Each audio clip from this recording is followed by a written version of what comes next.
कर्म का फल व्यक्ति को उसी तरह ढूंढ लेता है जैसे कोई बछड़ा सैकड़ों गायों के बीच अपनी मां को ढूंढ लेता है।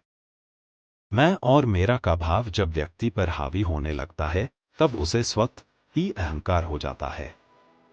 गीता में श्री कृष्ण ने बताया है कि लोग पाप क्यों करते हैं, जाने पाप करने से बचने का मार्ग भी। आपके कर्म ही तय करते हैं कि आप स्वर्ग जाएंगे या नरक की आग में जलेंगे। इन 3 बुराइयों की वजह से आपको कभी नहीं होगी स्वर्ग की प्राप्ति। पाप करने वाले भी करते हैं बेहद तरक्की। क्या उन्हें उनका बुरा कर्म प्रभावित नहीं करता, और क्यों? सबके कल्याण में ही छुपा है अपने कल्याण का मंत्र। निस्वार्थ भाव से की गई सेवा ही सार्थक है। 2. मैं सभी जीवों में विद्यमान हूं। मैं चींटी में भी विद्यमान हूं और हाथी में भी विद्यमान हूं। 3. व्यक्ति कर्म करने से कभी छुटकारा नहीं पा सकता है, इसलिए तुम्हें हमेशा कर्म करते रहना चाहिए, क्योंकि कर्म के बिना तुम्हारे शरीर का निर्वाह भी नहीं हो सकता है। 4. मन शरीर का हिस्सा है। सुख दुख का एहसास करना आत्मा का नहीं शरीर का काम है। मान अपमान, लाभ हानि, गम और खुशी सब मन का खेल है। 5. मैं हमेशा तुम्हारे साथ और तुम्हारे आसपास रहता हूं, चाहे तुम कुछ भी कर रहे हो। 6. मनुष्य उसके लिए शोक करता है जो शोक करने के योग्य नहीं है और फिर भी ज्ञान की बातें करते हो। बुद्धिमान व्यक्ति ना जीवित और ना ही मृत व्यक्ति के लिए शोक करते हैं।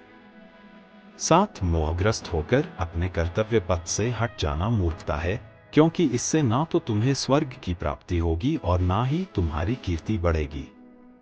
8. निर्बलता अवश्य ईश्वर देता है, परंतु मर्यादा मनुष्य का मन खुद निर्माण करता है।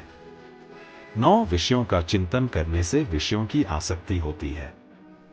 आसक्ति से इच्छा उत्पन्न होती है और इच्छा से क्रोध होता है। क्रोध से सम्मोहन और अविवेक उत्पन्न होता है। अमीर बनने के लिए एक एक क्षण संग्रह करना पड़ता है, किंतु अमर बनने के लिए एक एक कण बांटना पड़ता है। जन्म लेने वाले के लिए मृत्यु उतनी ही निश्चित है जितना कि मृत होने वाले के लिए जन्म लेना। इसलिए जो अपरिहार्य है उस पर शोक मत करो। क्रोध से भ्रम पैदा होता है, भ्रम से बुद्धि व्यग्र होती है, और जब बुद्धि व्यग्र होती है तब तर्क नष्ट हो जाता है। जब तर्क नष्ट होता है तब व्यक्ति का पतन हो जाता है। धर्म युद्ध में कोई भी व्यक्ति निष्पक्ष नहीं रह सकता है।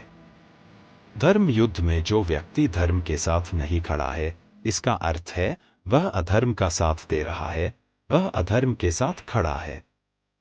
अगर कोई मनुष्य हमारे साथ बुरा कर रहा है तो उसे करने दो, यह उसका कर्म है और समय उसके कर्म का फल उसे जरूर देगा।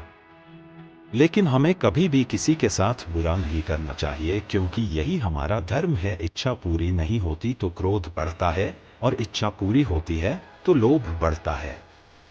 इसलिए जीवन की हर स्थिति में धैर्य बनाए रखना।